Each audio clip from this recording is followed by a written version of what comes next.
Uncle, மழை, வெள்ளம், புயல், சுனாமி, மெட்ரோ என எதற்கும் தமிழகத்திற்கு நிதி தராமல் இருந்த மத்திய அரசு இப்போது கல்விக்கும் தர வேண்டிய நிதியை தரமாட்டேன் என்கிறார்களாமே, காரணம் என்ன? வெனிலா, 2018ஆம் ஆண்டு மத்திய அரசு எஸ்எஸ்ஏ அதாவது சமக்ரா சிக்ஷா அபியான் என்ற திட்டத்தை அறிமுகப்படுத்தியது. இது ப்ரீ கேஜி முதல் 12ஆம் வகுப்பு வரையிலான மாணவர்களுக்கு சிறந்த கல்வியை கொடுப்பதும் ஆசிரியர் பயிற்சி மையங்களை வலுப்படுத்துவதும் இத்திட்டத்தின் நோக்கம்.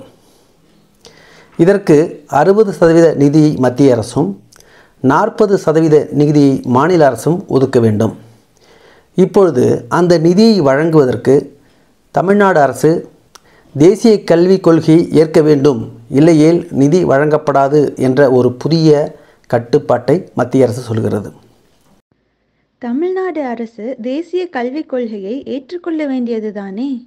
வெனிலா, தேசிய கல்விக் கொள்கை 2020ஆம் ஆண்டு வந்தது. இது 2030இல் இந்தியா கல்வியில் அடைய வேண்டிய இலக்குகளை வரையறுத்துள்ளது. ஆனால் இந்த இலக்குகளை தமிழகம் 2020க்கு முன்னரே அடைந்துவிட்டது. அதோடு இந்த கல்விக் கொள்கையில் இந்தி அல்லது சமஸ்கிருதத்தை மறைமுகமாக திணிக்கும் மும்மொழி கொள்கை திட்டத்தை தமிழகம் கடுமையாக எதிர்க்கிறது. மும்மொழி திட்டம் மட்டும்தான் பிரச்சனையா? 3, 5, 8, 10 மற்றும் 12ஆம் வகுப்புகளுக்கு பொதுத் தேர்வு, 6ஆம் வகுப்பிலிருந்து தொழிற்கல்வியை அறிமுகப்படுத்துவது இவையெல்லாம் மாணவர்களின் கல்வி இடைநிற்றலை அதிகமாக்கும் என்பதால் தமிழக அரசு இதை கடுமையாக எதிர்க்கிறது. ஆனால் மத்திய அரசோ எதற்கும் செவிசாய்க்க மறுக்கிறது. மத்திய அரசு பிடிவாதமாக நிதி தரவில்லை என்றால் என்னவாகும்?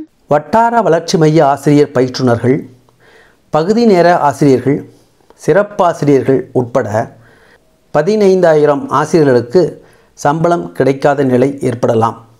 மேலும் கல்வி உரிமை சட்டத்தின் கீழ் 25% இடஒதுக்கீட்டில் சேர்ந்த மாணவர்களுக்கான கட்டணத்தை திருப்பிச் செலுத்துதல், தொலைதூர பள்ளிகளில் உள்ள மாணவர்களுக்கு போக்குவரத்து வசதி, ஆசிரியர் பயிற்சி மற்றும் மாணவர்களுக்கு தற்காப்பு பயிற்சி ஆகியவையும் பாதிக்கப்படும்.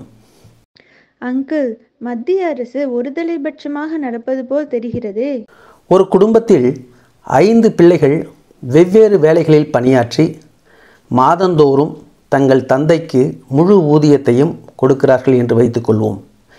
தீபாவளிக்கு துணி எடுக்க தந்தையார் 5 பிள்ளைகளுக்கும் தலா ரூபாய் 25,000 கொடுக்கிறார்.